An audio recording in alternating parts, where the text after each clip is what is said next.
Man, I'm not gonna lie with you guys. I'm genuinely blown away from the amount of support we have gotten on this channel, and it's honestly amazing. And I can't thank y'all enough for this channel slowly but surely taking off. It's all thanks to you guys. I'm not lying. But for today, I wanted to make a follow-up video for my first video. I said that the Julian and Damien battle was the most humiliating loss in Beyblade, but this one is a close second. But I feel like humiliating isn't a word to describe what happened. It felt like a heartache and absolute sadness, I could say, because I don't think Hyoma deserved what happened to him in this battle, and the fact is that he never recovered from this at all. Now, let's build this thing up. We are in Battle Bladers, and Jinga's friends are up against the Dark Nebula organization due to Doji being a rat piece of shit and fix some matchups.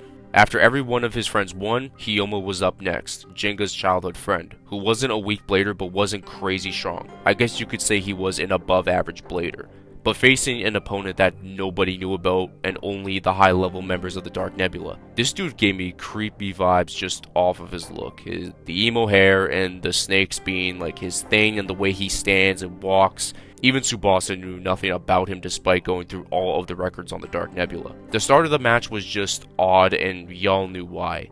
Reiji didn't attack or honestly do anything, but it was all a part of his plan because he just stood there and did nothing but laugh and smile. His Bey Poison Serpent is one of the most unique Beys in the Metal Saga.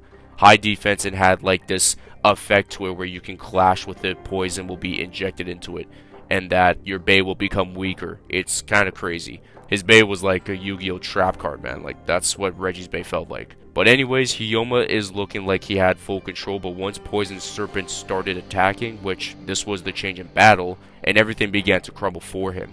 None of the attacks were strong whatsoever, but felt off from Hyoma's point of view, which was the poison, and it physically wore down Hyoma and Ares. Then Reiji began the full-on assault and damn near torture of Hyoma, letting out his full power and flurry of attacks, but Hyoma was slowly losing it.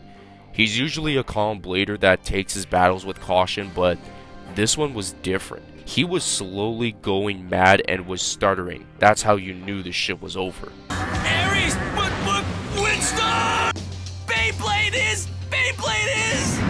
What is Beyblade, you ask? Reiji only wanted to do one thing and one thing only: destroy and crush his spirit, which is why I have said this was the most crushing defeat in Beyblade.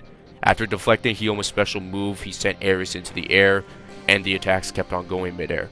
If Ares fell, it would have most likely have been a sleep out at the end of the duel, but Reiji kept attacking midair. The battle technically wasn't over yet, and he just kept on torturing Hyoma. My difference between this being more crushing and heartaching compared to the Julian and Damien fight is that some people wanted to see Julian fall. What did Hyoma do to deserve this? Because this was genuinely hard to watch if you are a little kid. A likable character getting broken and crushed to tears to an absolute global threat to society, and should proceed with caution when speaking to him, or dare I even say looking at him. This motherfucker had no friends in his childhood, and this shows easily. Then all of a sudden, Ryuga ain't the only one to possess a dark move. Reiji has one too, and destroys Ares midair, and as each piece fell onto the ground, Hyoma lost it and started screaming bloody murder. Like, listen to this.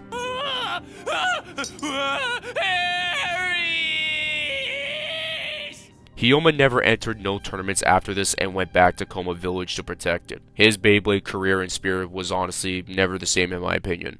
Sure, he was still remaining positive and being a good friend for everyone, but that battle still haunted him for sure, even into Metal Masters and Fury. We never saw him battle again other than barely, he got worked by Doji. Despite getting little to no screen time in those parts of the saga, shout out to Jinga for getting it back for him, because Reiji was just someone you had an icky feeling about when you saw him, and he wasn't a villain that you could root for like Ryuga. He was just a sick fuck that needed to be put down. So Jinga, thank you for that. If you guys want to see more videos like this in the near future, be sure to leave a like and hit that subscribe button for more Beyblade and Yu-Gi-Oh content in the near future, and I'll catch you guys in my next video. Peace out and much love.